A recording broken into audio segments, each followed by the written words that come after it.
చలో అయిపోయింది, కేసీఆర్ పని అయిపోయింది.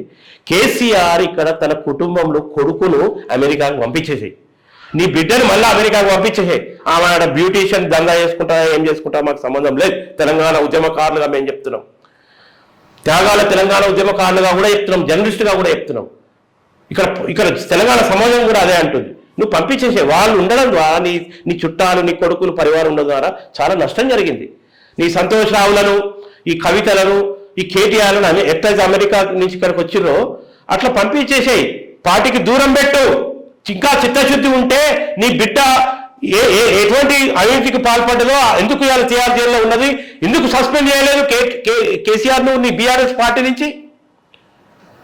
నీ పార్టీ తెలంగాణ ఉద్యమ త్యాగాలతో నిర్మితమైనటువంటి పార్టీ.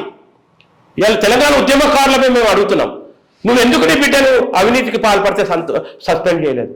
ఆనాడు ఉప ముఖ్యమంత్రిగా ఉన్నటువంటి ఒక దళిత సామాజిక వర్గానికి చెందినటువంటి రాజయ్యను ఏదో కుంటి సాకులు చెప్పి ఉప ముఖ్యమంత్రి పదవి నుంచి తొలగించడం. కానీ నీ బిడ్డ తీవ్రమైనటువంటి జాతీయ స్థాయిలో తీవ్రమైనటువంటి ఆరోపణలు ఎదుర్కొని ఇవాళ 102 రోజుల జైలు జీవితాన్ని గడుపుతున్నటువంటి కవిత చేసిన నిర్వాహకంపై నువ్వు కవితను ఎందుకు నీ బీఆర్ఎస్ పార్టీ నుంచి సస్పెండ్ చేయలేదు?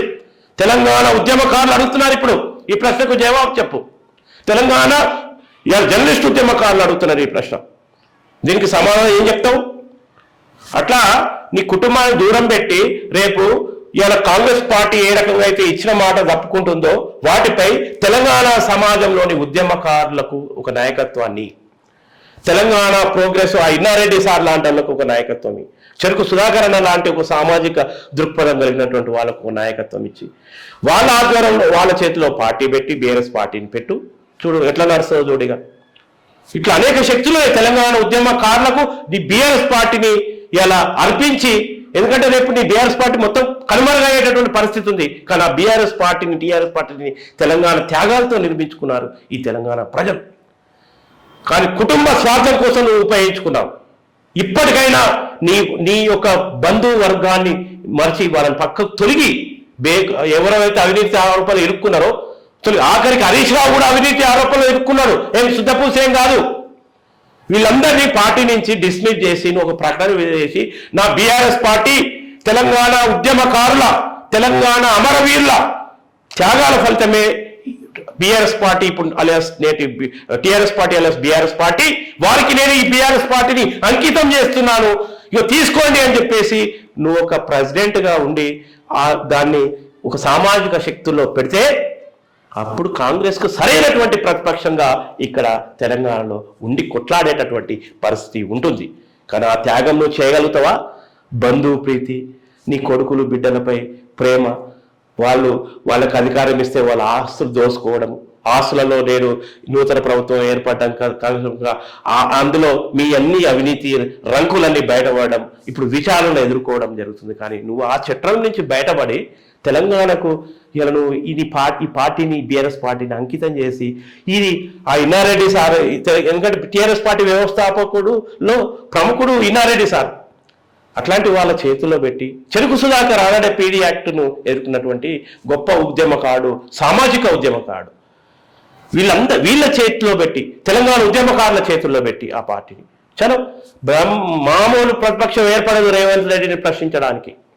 నీ ఎమ్మెల్యేలు మొత్తం రోజు రాజకీయ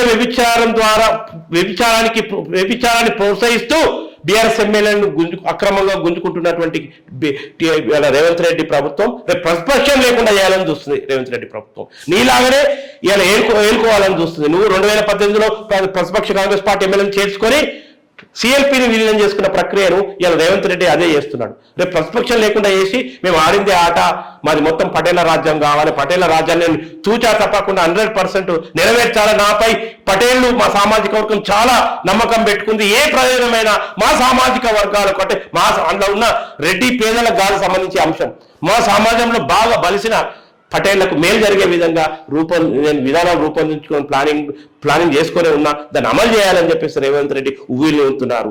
అప్పుడు దొరల తెలంగాణ పోయింది, నేడు పటేళ్ల తెలంగాణ వచ్చింది. ఇక్కడైనా కేసీఆర్ కొంత త్యాగం చేయి.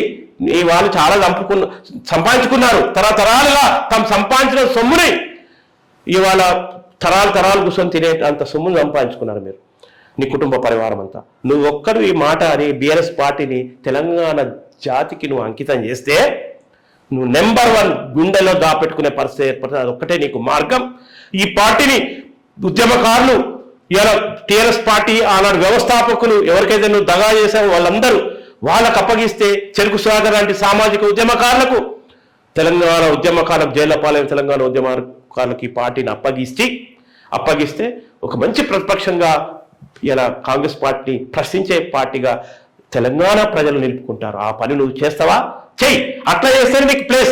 లేకపోతే ప్రతిసారి మీరు ఏ స్టేట్మెంట్ ఇచ్చినా నిన్ను దుమ్మెత్తి పోసే పరిస్థితి తెలంగాణ ఉద్యమకారులు, ఇక తెలంగాణ ఉద్యమ జర్నలిస్టులు, జర్నలిస్ట్ ఉద్యమకారులు ఎప్పటికప్పుడు ఎండగడుతూనే ఉంటారని చెప్తున్నాం.